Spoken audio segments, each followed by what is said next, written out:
하나님의 말씀 함께 보시겠습니다. 오늘 우리에게 주신 하나님의 말씀은 신약성경 마태복음 4장 17절에서 25절까지 말씀입니다. 찾으셨으면 같이 한 목소리로 17절부터 읽겠습니다. 이때부터 예수께서 비로소 전파하여 이르시되 회개하라, 천국이 가까이 왔느니라 하시더라. 갈릴리 해변에 다니시다가 두 형제 곧 베드로라 하는 시몬과 그의 형제 안드레가 바다에 그물을 던지는 것을 보시니 그들은 어부라. 말씀하시되 나를 따라오라. 내가 너희를 사람을 낚는 어부가 되게 하리라 하시니 그들이 곧 그물을 버려두고 예수를 따르니라. 거기서 더 가시다가 다른 두 형제 곧 세베대의 아들 야고보와 그의 형제 요한이 그의 아버지 세베대와 함께 배에서 그물 깁는 것을 보시고 부르시니 그들이 곧 배와 아버지를 버려두고 예수를 따르니라. 예수께서 온 갈릴리에 두루 다니사 그들의 회당에서 가르치시며 천국 복음을 전파하시며 백성 중에 모든 병과 모든 약한 것을 고치시니 그의 소문이 온 수리아에 퍼진지라. 사람들이 모든 앓는 자 곧 각종 병에 걸려서 고통당하는 자, 귀신 들린 자, 간질하는 자, 중풍병자들을 데려오니 그들을 고치시더라. 갈릴리와 데가볼리와 예루살렘과 유대와 요단강 건너편에서 수많은 무리가 따르니라. 아멘. 잠시 기도하고 하나님 말씀 듣습니다. 은혜로우신 주님, 이 시간 말씀하여 주시고 주의 말씀이 거침없이 성도들의 심령 속으로 흐르게 하여 주옵소서. 주의 말씀이 심령 속에서 약동하는 시간 되게 하여 주옵소서. 예수님 이름으로 기도하옵나이다. 아멘. 오늘 3부 예배, 2, 3부 연합으로 드리는 이 예배에 나온 여러분 모두에게 하나님의 은혜가 가득하기를 축원합니다. 잘 나오셨습니다. 명절 잘 보내고 계시죠? 예수 믿는 삶이 쉽지 않습니다. 그래도 우리는 예수 믿는 사람으로서 누가 우리에게 저 사람 예수 믿는 사람이라고 불러주면 자랑스럽게 여깁니다. 기독교인, 그리스도인 같은 이야기입니다. 물론 어떤 분들은 삐딱하게 예수쟁이 이렇게 부르기도 합니다. 그런데 요즘은 그것보다도 악랄한 얘기도 나왔어요. 세상에 개독교인이라고 그렇게 이야기하는 분들도 있습니다. 남이 우리를 뭐라고 부르거나 우리는 예수님의 사람인 것은 분명합니다. 그런데 희한한 것은 우리가 그 예수님에 대해서 많이 알고 있는 것 같은데도 불구하고 설명해봐라 그러면 잘 설명하기가 어렵다는 사실입니다. 많이 아는 것 같은데 정작 정리 안 돼 있고, 그리고 누가 진짜 너 예수님에 대해서 나한테 5분만 얘기해봐라 그러면 예수님에 대해서 5분 정도 얘기할 수 있는 분이 그렇게 많지는 않습니다. 예수님의 행적, 오늘 설교 제목인데 행적이 중요합니다. 왜냐 그러면 이 예수님께서 어떻게 사셨는가, 이것을 보면서 우리는 예수님에 대해서 감탄하고 예수님에 대해서 알고 예수님을 믿을 뿐만 아니라 우리 스스로 예수님을 따라서 행할 수도 있기 때문에 그렇습니다. 알지 못하고 믿는다는 말은 거짓말입니다. 순서는 알고 믿고 순종하고 체험하고 영광 돌리는 이 순서에서 한치도 어긋나지 않습니다. 자, 저를 따라서 하세요. 알고 믿고 순종하고 체험하고 영광 돌립니다. 예수님에 대해서 전혀 모르고 나 예수님을 믿는다, 말도 안 되는 얘기죠. 그러니까 예수님에 대해서 알고 있어야 됩니다. 물론 많은 분들이 예수님에 대해서 생각나는 것 얘기해봐라 그러면 십자가와 부활에 대해서 얘기합니다. 정확한 얘기입니다. 그럼에도 불구하고 그 십자가와 부활을 향해 가시는 예수님의 3년 반 정도의 생에 예수님께서 과연 어떤 일들을 행하셨는지 그건 중요하지 않은 것인가? 그건 절대로 아닙니다. 왜냐 그러면 그분의 죽음을 알려면 그분의 삶을 알아야 됩니다.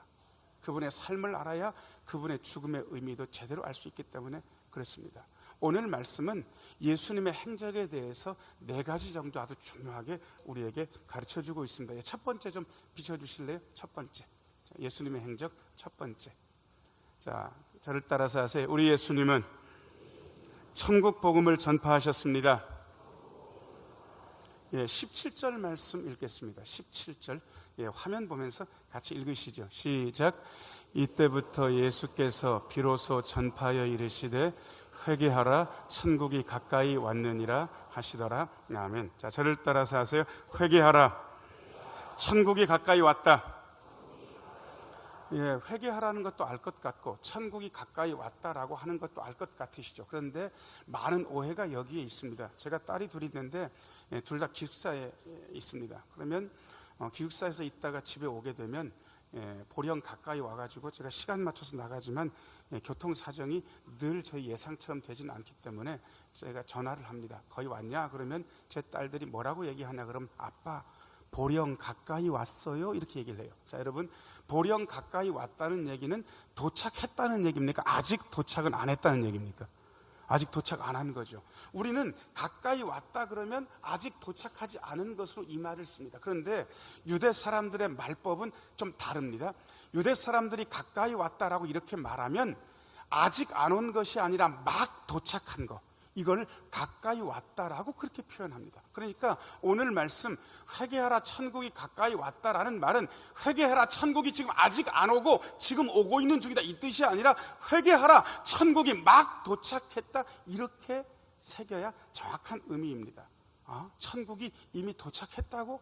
그러면 회개라는 말이 우리에게 분명히 다가옵니다. 우리는 회개는 내가 잘못해서 사과하면서 눈물을 찔찔 짜는 것으로 그렇게 오해하지만 회개의 그런 뜻은 없습니다.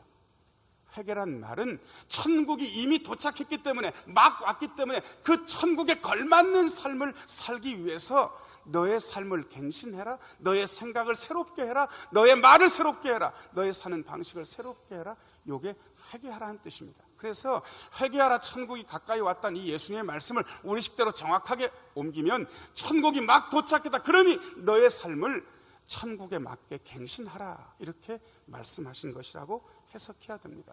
많은 분들이 예수를 믿는다고 하지만 그분의 생각이 바뀌지 않은 것을 저는 예수를 믿으면서 많이 보았습니다. 예수 믿기 전에 이전의 생각과 예수 믿은 다음에 생각이 한치도 다름이 없어요. 그분이 교회를 나와요. 교회를 나오는 것은 부정할 수 없는 사실이지만 예수 믿기 이전의 생각과 예수 믿은 다음에 생각이 같다면 그분은 예수를 제대로 믿은 게 아닙니다. 그냥 교회를 다니고 있을 뿐이죠. 그래서 저는 생각이 왜 안 바뀌나 그랬더니요, TV를 너무 많이 보셔요. 신문에 잘못된 생각들이 너무 많은 거예요. 드라마 좀 보시는지 모르겠습니다. 드라마에 보면 주로 어떤 분들이 나오냐 그러면 실장님들, 본부장님들이 주인공으로 나옵니다. 그 실장님과 본부장님은 많은 여자들 중에 애가 딸린 그런 엄마를 그냥 지극정성으로 사랑해 줍니다. 그쯤 돼야 TV에 나오는 거예요. 우리는 그게 정상처럼 보입니다. 여러분, 이런 세상의 가치관이 여러분과 저 안에 스며들어 있는 거예요. 이런 세상의 생각을 가지고 살면서 돈이 최고다라는 그런 사고방식에 우리는 젖어들어 있습니다. 돈 벌지 말라는 거 아닙니다. 돈 버셔야 되죠. 그럼에도 불구하고 돈 버는 게 우리의 삶의 목적일 수는 없다는 사실을 우리는 알아야 되는데, 세상 생각에 오염돼서 세상 생각 못 바꾸고 여전히 살고 있다면 그분은 이미 천국이 도착했지만 천국에 걸맞게 자신의 생각을 갱신한 것은 아닙니다. 예수님께서 이 땅에 오셔서 천국 복음을 전파하셨습니다.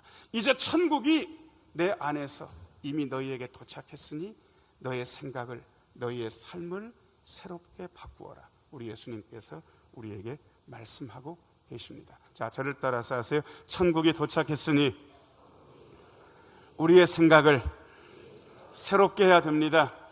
예수님께서 하신 것 첫 번째, 천국 복음 전파하셨습니다. 그 다음에 두 번째 예수님께서 하신 일이 있습니다. 두 번째입니다. 자, 저를 따라서 하세요. 우리 예수님은 제자들을 부르셨습니다. 19절, 20절 읽어보겠습니다. 19절, 20절입니다. 화면 보면서 읽겠습니다. 말씀하시되 나를 따라오라. 내가 너희를 사람을 낚는 어부가 되게 하리라 하시니, 20절이요. 그들이 곧 그물을 버려두고 예수를 따르니라. 아멘. 19절 좀 비춰주세요. 19절.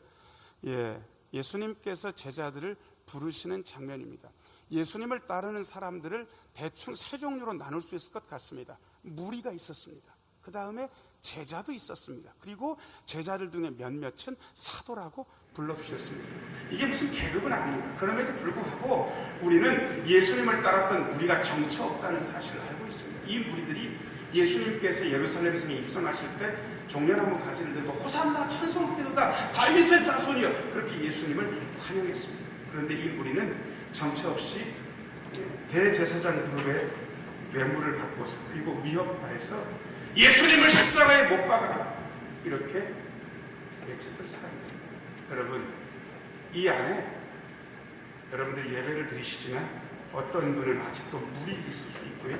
어떤 분은 무리에서 제자가 된 분들도 계실 거고 그리고 내가 부족하지만 사도의 직을 감당하겠다라고 결심하신 분이 계신지도 모르겠습니다. 예수님은 제자를 선택하셨습니다. 제자가 되게 어려운 것 같은데 어렵지 않습니다. 19절 말씀 다시 한번 비춰줘 보세요. 19절. 자, 두 번째 줄, 6글자만 같이 한번 읽어보시면 됩니다. 같이 한번 6글자, 시작. 제자는 기본적으로 예수님을 따라다니는 사람입니다. 이게 기본입니다. 여러분, 따라다니는 게 어려운 것 같으세요? 여러분 보시기에 장 목사는 등산을 좋아할 것 같습니까? 좋아하지 않을 것 같습니까? 안 좋아하게 생겼죠.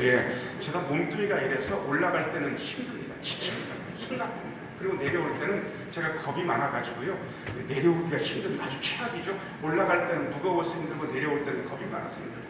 그런데도 제가 부목사 때 담임 목사님 워낙 등산을 좋아하시기 때문에 저를 달고 다니셨습니다. 왜 저를 달고 다니셨냐 그러면 제가 가면 어떤 분도 갈 수 있다고 소문이 났습니다. 그래서 권사님들도 등산을 많이 갔는데 정 목사님 이번에 따라가야 그럼 나도 가겠다. 그래가지고 많은 분들이 담임 목사님 따라서 등산을 했는데 담임 목사님 따라다니는 게 나쁘지 않습니다. 왜냐하면 그분이 워낙 등산을 잘하시기 때문에 제일 못 걷는 저를 앞세우십니다. 그리고 같이 이렇게 담임 목사님 뒤에서 빨리도 안 걸으세요. 저랑 같이 걸으니까. 그런데 이게요 빠르게도 그 다음에 느리게도 꾸준한 속도로 가시는 분이 등산을 잘 하시는 거예요. 1시간쯤 걸으면 뒤에서 제가 숨소리가 그럼 제가 숨소리를 들으시고 담임 목사님, 정 목사 쉬었다? 목사님 쉬었다 가요. 그럼 쉬는 거예요. 그런데 앞에 세 갈래 길이 나왔어요. 담임 목사님이 오른쪽으로 가시고 제가 따라가는 입장이니까 어디로 가야 됩니까? 오른쪽으로 가야 되잖아요. 두 갈래 길이 나왔는데 담임 목사님 왼쪽으로 갔어요. 제가 부목사인데 담임 목사님 왼쪽으로 갔으니까 제가 어느 쪽으로 가야 됩니까? 왼쪽으로. 어렵습니까? 안 어려워요. 예수님 따라가는 길이 뭐가 어렵습니까? 내 생각 가지고 예수님 오른쪽으로 가시는데 왼쪽으로 가고 예수님 가운데로 가시는데 왼쪽으로 가고 이러니까 어렵죠. 내 생각 버리고 예수님 따르는 건 어렵지 않습니다. 그냥 예수님 보면서 따라가면 되잖아요. 자, 저를 따라서 하세요. 우리는 예수님을 따르는 제자입니다. 그런데 이 예수님을 따르는 제자, 예수님께서 희한하게 말씀하셨습니다. 19절 말씀 다시 한번 비춰주세요. 19절. 나를 따라오라. 내가 너희를 뭘 낚는 어부가 되게 하겠다. 우리 교회도 바다에서 일하시는 장로님들, 집사님들이 여러분 계십니다. 그분들은 바다에서 사람을 낚습니까? 물고기를 낚습니까? 물고기, 쭈꾸미, 우럭, 광어, 도다리 뭐 이런 거 낚습니다. 자, 그런데 여러분 왜 물고기를 낚습니까? 물고기 잡아가지고 온통 집에다가 말려놓고 그 다음에 소금에 절여놓고 그분이 다 드십니까? 아니면 그걸 어떻게 합니까? 잘 모르세요? 제가 해산물의 유통구조를 말씀을 드려요. 팔아요. 팔면 돈이 생깁니다. 사람을 낚는 어부가 되기 이전에 이분들은 돈을 낚기 위해서 돈 버는 분들이었어요. 근데 이제는 돈을 버는 어부가 아니라 사람을 낚는 어부로 만들어 주시겠다고 말씀하십니다. 여러분, 예수님의 제자는 두 가지 해야 됩니다. 예수님을 따라가야 되고 그 다음에 이분들이 사람을 낚는 분들이기 때문에 사람에 대해서 관심이 있어요. 나는 사람에 대해서 일도 관심 없다 하면서 예수님의 제자 노릇하겠다? 어림도 없는 얘기입니다. 적어도 예수를 믿고 예수님의 제자로 사는 분들은 사람에 대한 관심, 내 주변에 있는 사람들에 대해서 관심 가질 수 있는 사람이라 해야 되지, 내 주변에 있는 사람들에게 관심이 하나도 없는 분들은 예수님의 제자가 되기 어렵습니다. 여러분, 관심은 가지고 있기만 하면 안 되고 표현을 해야 돼요. 자, 옆에 있는 분들 얼굴 보시고요. 저 당신한테 관심 있어요. 저 장로님, 권사님, 집사님한테 관심 있어요. 한마디씩 한번 해보세요. 옆에 있는 분들한테. 저 장로님, 집사님, 권사님한테 관심 있어요. 관심 있어야 돼. 저 여러분들한테 관심 있어요. 대신 여러분들도 저한테, 저 목사님한테 관심 있어요. 하나, 둘, 셋 하니까 한번 해봐주세요. 자, 하나, 둘, 셋. 물론 뭐 여기 여기 휴양 오셔가지고 예배 참석하는 분들 저한테 관심 안 가셔도 돼. 그런데 이미 저를 알고 계시고 여기 오신 분들은 적어도 예배 드리면서 저 당신한테 관심이 있습니다. 이 정도 관심을 가지고 있어야죠. 적어도 사람을 낳는 어부라면, 예수님의 제자라면, 사람을 예수님의 제자로 만드는 사람이라면 예수님 따르는 것도 좋지만 사람에 대한 관심을 가지고 있어야 됩니다. 예수를 믿는 분들 중에서 무리는 굉장히 많습니다. 그런데 제자는 많지 않습니다. 그리고 어떤 분들은 그냥 정처 없이 무리로 살다가 무리로 끝나는 분들도 계신지 모르겠습니다. 자, 그런데 저는 그거 원치 않습니다. 우리 예수님도 원하지 않으셨습니다. 자, 저를 따라서 하세요. 지금은 무리이지만 앞으로는 제자가 됩시다. 네, 예수님을 따르는 자, 정처 없는 무리가 아니라 예수님을 진실로 따르는 제자. 사람에게 관심 두고 사람을 진짜로 제자로 만드는 그런 제자들. 예수님께서 승천하시면서 그러므로 너희는 가서 모든 민족을 무엇으로 삼아? 제자로 삼아. 아버지와 아들과 성령의 이름으로 세례를 베풀고 내가 너희에게 분부한 모든 것을 가르쳐 지키리라. 제자 삼으라고 말씀하셨습니다. 다 같은 게 제자 삼는가? 아니요. 우리 제자, 나의 제자라면 그게 되게 어려운 얘기겠죠. 나는 보잘것없어. 그건 어려운 얘기죠. 그러나 예수님의 제자라면 그건 가능하지 않겠습니다.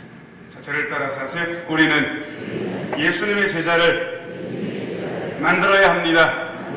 많은 분들이 훌륭하다고 기대하는 분들이요, 예수님의 제자가 아니라 자신의 제자를 만들려고 애를 쓰는 것을 보면서 이건 아니다라는 생각도 여러 번 했습니다. 그러나 우리는 예수님께서 제자를 삼으셔서 예수님의 제자를 만드셨던 것이 우리도 제자 삼아서 예수님의 제자 만들어야 되는 거죠. 자, 그 다음에 세 번째, 예수님께서 뭐 하셨는지.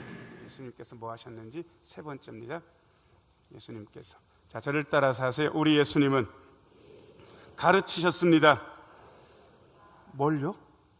뭘 가르치셨습니까? 아니, 가르치신 건 맞는데 뭘 가르치셨냐고요. 23절 한번 읽어보겠습니다. 23절 같이 한번 읽겠습니다. 시작. 예수께서 온 갈릴리에 두루 다니사 그들의 회당에서 가르치시며, 거기까지요? 뒤에 나중에도 나와 있는데 그들의 회당에서 도대체 뭘 가르치셨을까? 어떤 분은 예수님께서 이 땅에 오셔서 딱 한 가지만 가르치셨다, 이렇게 얘기하는 분들도 계십니다. 아니, 그 말의 진정을 저는 이해합니다. 예수님께서 수많은 말씀을 하셨는데 한 가지만 가르쳤다니요? 목사님, 그게 무슨 얘기입니까? 아니요. 예수님의 말씀을 한 가지로 요약할 수 있습니다. 자, 저를 따라서 하세요. 우리 예수님은 하나님 나라를 가르치셨습니다. 예수님은 딱 한마디 말씀하신 거예요. 이 땅에 오셔서 하나님 나라에 대해서 말씀하셨어요. 예수님의 어떤 말씀도 하나님 나라와 관련 없는 말씀은 없어요. 예수님께서 온 갈릴리에 두루 다니시면서 하나님의 나라를 가르치셨습니다. 그러면 여러분들이 물으셔야 돼요. 목사님, 도대체 하나님 나라가 뭡니까? 라고 묻는다면 여러 마디로 여러분들한테 말씀드릴 수도 있지만 제가 딱 세 가지만 말씀드린다면 하나님 나라는 하나님의 어린 양으로 시작된 나라입니다. 자, 저를 따라서 하세요. 하나님 나라는 하나님의 어린 양으로 시작되었습니다. 구약의 이스라엘은 제사장 나라라고 합니다. 이 제사장 나라는 출애굽할 때 6월절 어린 양을 잡았습니다. 장자 재앙으로 온 애굽 땅을 치면서 이스라엘 사람들을 살리시고 구별하시기 위해서 1년 된 어린 양을 하나님께서 모세를 통해서 잡으라고 하셨습니다. 그리고 그 어린 양의 피를 이렇게 문 현관이 있으면 왼쪽 오른쪽 기둥은 설주라 그러고요, 위에는 인방이라 그럽니다. 좌우 설주와 인방에 바르면 그 6월절 어린 양의 피를 바른 그 집을 죽음의 천사가 넘어갔습니다. 그래서 그 집 장자는 안 죽었습니다. 피를 안 바른 애굽의 모든 장자, 바로의 장자, 맷돌을 돌리는 여종의 장자, 그리고 심지어 짐승의 맏배까지도 다 죽었습니다. 그런데 이스라엘 땅에는 누구도 죽지 않았습니다. 어떤 짐승도 안 죽었습니다. 왜요? 6월절 어린 양의 피가 보호해줬기 때문에 그렇습니다. 그런데 이 제사장 나라가 6월절 어린 양으로 시작됐다 그러면 예수님께서 선포하셨던 하나님 나라는 하나님의 어린 양이신 예수님의 피로 진행되고 완성된 그러한 나라였습니다. 예수님께서 사역 시작하시면서 요단강에 나타나셨을 때에 세례 요한이 이렇게 얘기했습니다. 보라, 세상 죄를 지고 가는 하나님의 뭐라고요? 어린 양이라고. 여러분, 예수님께서 하나님의 어린 양으로 하나님 나라를 시작하셨습니다. 하나님 나라, 하나님의 어린 양으로 시작된 나라입니다. 그 다음에 하나님 나라는 하나님을 아버지라고 부르는 나라입니다. 자, 저를 따라서 하세요. 하나님을 아버지라고 부릅니다. 예, 하나님 아버지하고 반대되는 말은 옆집 아저씨 정도 되는지 모르겠습니다. 옆집 아저씨는 옆집 딸내미가 누구한테 맞아도 별로 관심이 없을 수 있습니다. 그리고 실제로 구해줄 능력도 없습니다. 그 부목사 할 때 제가 섬기던 교회 뒤에 그 놀이터가 있어요. 거기 보니까 고등학생들 여러 명이 짝다리를 짚고 담배를 피우고 있어요. 제가 이렇게 옆으로 지나가다가 제가 젊은 부목사인데 그 짝다리 짚고 담배를 피우고 있는 여러 명의 고등학생들한테서 제가 담배 끊으라는 얘기를, 담배 그만 피라는 얘기를 정 목사가 했을 것 같습니까? 안 했을 것 같습니까? 어떻게 아세요? 왜 안 했는지는 아세요? 이유를? 자칫 잘못하면 맞으면 무슨 망신입니까? 그러니까 이렇게 돌아서. 그런데 그 짝다리 짚고 담배 피는 애 아버지가 거기서 보면 가만 안 있었을 거예요. 그 애를 탁 붙어, 이놈의 자식아, 누가 여기서 담배 피라 그랬어? 아마 질질질 끌고 가서 한바탕 했겠죠. 옆집 아저씨하고 아버지는 다릅니다. 하나님을 진짜 아버지라고 여기는 분들은 삶을 살 때요 얼마나 좋은지 모릅니다. 저희 아버지 목사님이 저 뒤에 앉아 계신데 고등학교 때 저희 아버지랑 저희가 자취를 같이 했습니다. 주말 되면 집 고향으로 가는데 버스 터미널에서 버스를 타고 가서 중간에 잠깐 갈아탈 일이 있었는데 제가 보름달빵을 몹시 좋아합니다. 제 얼굴을 이렇게 보시더니 보름달빵을 딱 먹고 싶은 얼굴인 걸 저희 아버지가 아시고 가게에 그걸 사러 들어가셨어요. 근데 동네 껄렁껄렁하게 생긴 청년 하나가 와가지고 저를 툭툭 건들면서 이렇게 하는 거예요. 뭘 달라는 겁니까? 그야말로 저한테 삥 뜯는 거 아니에요. 제가 여기서는 등치가 크지만 제가 겁도 많고 그리고 제가 완전 쫄았습니다. 그래서 하고 있었는데 저희 아버지가 나오더니 어떤 못된 녀석이 아들 삥 뜯는 걸 보시고 소리를 빽 지르셨어요. 저희 아버지가 눈 보면 부리부리하고 무섭습니다. 소리를 뻑 지르니까 그 청년이 그냥 걸음아 나살려라 하고 도망갔습니다. 그때 제가 느낀 게 뭔지 아세요? 우리 아버지 저희 아버지보다 하나님 아버지는 더 좋으신 분입니다. 자, 고개를 들고 저를 따라서 한번 해보세요. 하나님, 우리 아버지. 우리 아버지 하면 조금 이상하잖아요. 그냥 내 아버지라고 한번 해보세요. 자, 저를 따라서 하세요. 하나님, 내 아버지. 하나님을 아버지라고 부르는 나라가 하나님 나라인 거예요. 예수님께서 이걸 보여주시고 이걸 가르치신 거예요. 그 다음에 하나님 나라는 어떤 나라인가?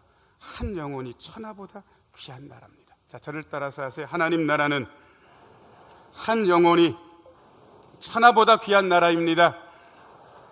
그런 하나님 나라에 대해서 가르치신 거예요. 양 100마리가 있고 그 중에 한 마리가 어디가 갔어요. 99마리가 남아있어요. 여러분, 양이 번식력이 얼마나 좋은지 아세요? 그냥 내버려도 그 한 마리 없어진 거는 나중에 금세 보충됩니다. 그런데도 그 한 마리 찾으려고 갖은 고생하시는 목자의 마음속에서 한 영혼을 귀하게 여기시고 천하보다 귀하게 여기신 하나님의 마음이 담겨있고 예수님은 그런 하나님 나라를 가르치시는 거예요. 여러분, 그 하나님 나라가 우리가 지금 경험하고 있는 나라입니다. 자, 저를 따라서 하세요. 우리 예수님은 하나님 나라를 가르치셨습니다. 이 하나님 나라 안에 살면서 하나님 나라를 감격하게 누리는 분들은 하나님 나라에 대해서 다른 이들에게 가르칠 수 있습니다. 우리도 예수님처럼 말입니다. 그 다음에 네 번째, 우리 예수님 뭐 하셨는가? 네 번째, 비춰줘 보세요. 네 번째. 자, 저를 따라서 하세요. 우리 예수님은 고쳐주셨습니다. 23절 말씀, 23절. 23절. 밑에 두 줄만 같이 한번 읽어보겠습니다. 여러분 화면에 보시는 밑에 두 줄. 자, 시작. 백성 중에 모든 병과 모든 약한 것을 고치시니. 우리는 예수님이 고쳐주셨다는 얘기를 옛날 얘기로 믿습니다. 그리고 요즘은 어디 예수님이 고치냐, 병원이 고치지, 어디 예수님이 고치냐, 약이 고치지, 의사가 고치지. 근데 제가 의사 장로님한테 직접 들었습니다. 목사님, 약이 고치고 우리가 고치는 게 아닙니다. 우리는 주로 증상을 완화시키는 일만 합니다. 그리고 찢어졌으면 꼬맵니다. 뼈가 부러졌으면 이렇게 고정시켜 놓습니다. 뼈에서 진이 나와서 붙게 하시고 그 다음에 꼬매고 나면 그 살이 아물게 하시고 그리고 증상을 완화시켜 놓으면 그 증상이 없어지고 진짜 낫게 하시는 분이 우리 하나님이십니다라고 의사 장로님이 저한테 실토했습니다. 그 다음부터 저는 여러분들한테 병원 가지 말라는 얘기 안 합니다. 우울증 있는 분들한테 정신과 가가지고 약 먹지 말라는 그런 얘기 안 합니다. 약 드세요. 병원 가세요. 수술도 받으세요. 문제는 그렇게 해도요, 결국 우리를 낫게 하시는 분이 하나님이라는 사실, 아니요, 예수님께서 우리를 고치신다는 사실을 잊지 마시라고요. 자, 저를 따라서 하세요. 예수님께서 우리를 고쳐주십니다. 자, 그런데 예수님께서 고치시는 방법을 여러분들이 잘 모르기 때문에 우리도 예수님처럼 고칠 수 있는데 잘 안 고쳐지는 거예요. 예수님께서 높은 산에서 내려오셨는데 제자들하고 여러 사람이 실갱이 하는 것을 보셨어요. 무슨 일 있냐? 그런데 그 중에 어떤 분이, 선생님, 제가 귀신 들린 아들을 데리고 왔는데 선생님 제자들한테 쫓아달라고 했지만 선생님들의 제자들이 못했습니다. 그러니까 예수님께서 이 믿음이 없는 세대야, 내가 언제까지 너희와 함께 있겠느냐 그러면서 데리고 오라고. 그리고 이 애가 언제부터 이렇게 됐느냐 그러니까 어릴 때부터 됐다고. 귀신이 죽이려고 물과 불에 자주 던졌다고. 그런데 그 여자분, 그 아버지가 예수님 보면서 뭐라고 얘기했냐 그러면, 선생님 뭐 하실 수 있거들랑 저 좀 도와주시면 좋겠습니다, 그렇게 얘기하는 거예요. 근데 예수님께서 그 말을 못 참으셨던 것 같아요. 대본에 똑 부러지게 뭐라 말씀하시냐 그러면, 할 수 있거든이 무슨 말이냐, 믿는 자에게는 능히 하지 못할 일이 없다라고 말씀하셨어요. 그러니까 그 예수님의 음성을 듣고 그분이 정신이 번쩍 났어요. 그래서 선생님, 저의 믿음 없는 것을 도와주십시오, 이렇게 얘기한 거예요. 저는 그 부분이 참 좋더라고요. 저의 믿음 없는 것을 도와주십시오. 보통 저도 그렇고 여러분들도 그렇고 믿음이 별로 좋지는 않잖아요. 자, 고개를 들고, 자, 저를 따라서 하세요. 하나님, 저의 믿음 없는 것을 도와주세요. 예, 우리의 믿음 없는 것을 아시는 분한테 도와달라고. 그 소리까지 들으시고 예수님께서 그 귀신 들린 아이를 고쳐주셨습니다. 다 고치고 나니까 제자들이요, 코가 석자쯤 빠져가지고 예수님께 와가지고 묻습니다. 선생님, 왜 선생님은 됐는데 우린 안 된 겁니까? 라고 물으니까 예수님께서 제자들한테 뭐라고 말씀하셨냐 그러면, 기도 외에는 이런 종류는 안 나간다, 그렇게 얘기하셨습니다. 기도 외에는 이런 종류는 안 나간다. 이 말씀은 너희들이 기도하지 않아서 그런 것이다. 여러분, 왜 예수님처럼 못 고칠까요? 예수님처럼 기도를 안 해서 그렇습니다. 지금도 예수님처럼 기도한다면 예수님의 기적은 먼 나라 얘기가 아니라 우리들의 이야기가 됩니다. 자, 저를 따라서 하세요. 예수님처럼 기도하게 하소서. 예수님처럼 기도하시고 예수님처럼 고침의 역사가 여러분에게 일어나기를 축원합니다. 이게 하나님께서 하시는 거예요. 그 다음에 예수님께서 고치시는 거 보니까 예수님이 너무 집회하시는데 사람들이 많이 왔잖아요. 그러니까 방법이 없어요. 그래가지고 어떤 분들이 세상에 예수님 집회하는데 지붕을 뜯어가지고 줄에 들것채로, 침상채로 어떤 중풍병자를 달아내린 거예요. 여러분, 제가 지금 설교하는데 대천신흥교회 여기 지붕을 뜯어가지고 여기 누가 들것 내린다 그러면 그 예배 분위기가 어떻게 돼서 엉망되는 거죠. 그런데 예수님께서 사람아 어떻게 이런 짓을 하느냐라고 짜증도 안 내시고 그걸 이렇게 보시고 하시는 얘기가, 내 죄 사함을 받았느니라, 이렇게 말씀을 하시는 거예요. 아니, 이분은 병 고치러 왔는데 죄 사함 받는다니 이게 무슨 뚱딴지 같은 말씀입니까? 그런데 그 이후에 병을 고쳐주시는 거예요. 여러분, 병고침 앞서서 기도가 있었고 병고침에 앞서서 용서의 선포가 있었다는 사실을 우리는 자꾸 놓칩니다. 여러분, 치유받으려고 하는 분들은요, 용서하고 용서받아야 치유가 일어납니다. 자, 저를 따라서 하세요. 용서하고 용서받아야 치유가 일어납니다. 그런데 우리는 기도하지도 않고 심지어 용서는 안 해요. 더 안 해요. 그러니 예수님의 역사는 없는 거죠. 제가 아는 목사님 한 분이, 이분이 늘 한복을 입고 다니시고 고무신 신고 다니세요. 그리고 심지어 이분이 수염도 기르고 다녀요. 근데 대단히 은혜롭게 말씀을 전하시는 분인데, 시골 교회에서 이 목사님을 알고 부흥회 강사로 초빙을 했는데 워낙 시골 교회였기 때문에 사택에도 주무실 데가 없고 그래서 동네 모텔에다가 이 강사님 숙소를 얻어드린 거예요.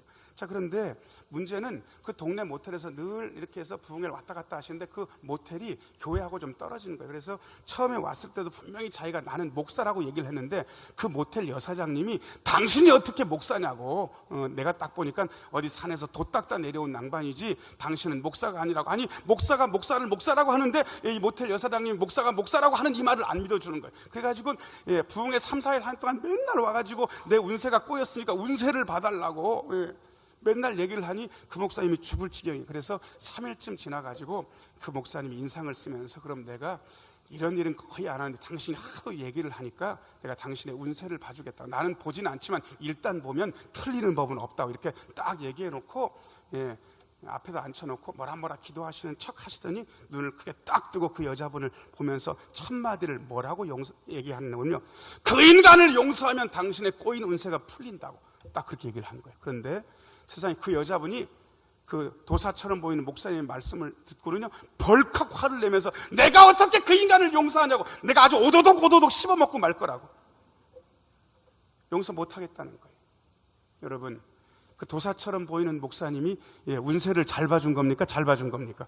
엄청 잘 봐준 거죠. 용서를 못하니까 자기 인생이 꼬이는 거예요. 용서할 생각이 없으니까 자기의 삶이 꼬여가지고 풀 리가 없는 거예요. 여러분, 저는 예수를 믿으면 다 용서가 되는 줄 알았어요. 그런데 그거 아세요? 예수 믿고 싸우면 천국 갈 때까지 안 풀어요. 술도 안 마시잖아요. 그러니까 풀 길이 없어요. 술 마시는 분들끼리 술도 마시면서 푸는데 예수 믿고는 술도 안 마시니까 천국 갈 때까지 안 풀리고 천국에 가면 혹시 풀릴지 모르겠습니다. 용서가 안 돼. 용서가 안 되니까 치유도 없는 거예요. 자, 혹시 옆에 있는 분들 얼굴 한번 보세요. 그냥 우리끼리니까 그냥 제가 용서할게요 한마디씩 해보세요. 자, 시작. 말씀만 하시지 말고요. 그냥 해보세요. 저는 이 얘기를 딴 분들한테는 듣고 싶지 않은데 여러분들한테는 좀 들었으면 좋겠습니다. 그냥 제가 잘못했다고 치고 제가 목사님 용서할게요. 자, 시작. 아유, 감사합니다. 저도 여러분 용서하려고요. 여러분, 예수님께서 용서하시고 예수님께서 기도하셨어요. 그리고 고쳐주셨어요. 근데 우리는 용서도 안 하고 기도도 잘 안 해. 그러니까 치유의 역사가 안 일어나요.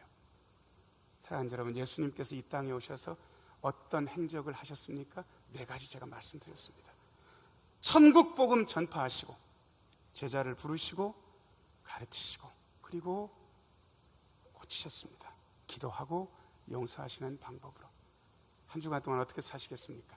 우리도 예수님처럼 천국 복음 전파하고, 부족하지만 예수님의 제자 삼고, 하나님 나라에 대해서 정확하게는 모르지만 내가 아는 하나님 나라 가르치고, 그리고 기도하고 용서하는 방법으로 고칠 수 있습니다. 치유할 수 있습니다. 이러한 예수님의 길에 동참하시는 저와 여러분 되시기를, 그리고 놀라운 하나님의 은혜를 경험하게 되시기를 예수님의 이름으로 축원합니다. 기도하겠습니다. 지금은 하늘 보좌를 버리시고 이 땅에 오셔서 참다운 인생 삶이 어떤 것인지를 몸소 우리에게 보여주신 우리 주 예수 그리스도의 은혜와 독생자를 아낌없이 죄인들에게 십자가 위에 내어주시고 대신 우리를 자녀 삼아주신 우리 아버지 하나님이 말로 다 할 수 없는 사랑과 오늘도 광야 같은 이 세상에서 최고의 아버지를 모시고 최고의 신랑과 함께 지혜로운 친구와 교제하면서 천국 삶을 살게 하시는 보혜사 성령님이 감화 감동 충만하심이 오늘 예배 참석하여 말씀 듣고 이제는 예수님처럼 우리도 이 세상을 말씀대로 천국 삶을 살겠다고 결심하며 세상으로 흩어지는 사랑하는 성도들 머리 위에와 가정과 일터 위에와 이 교회 위에와 이 지역사회 위에 이제부터 영원까지 함께 하시기를 간절히 축원하옵나이다. 아멘.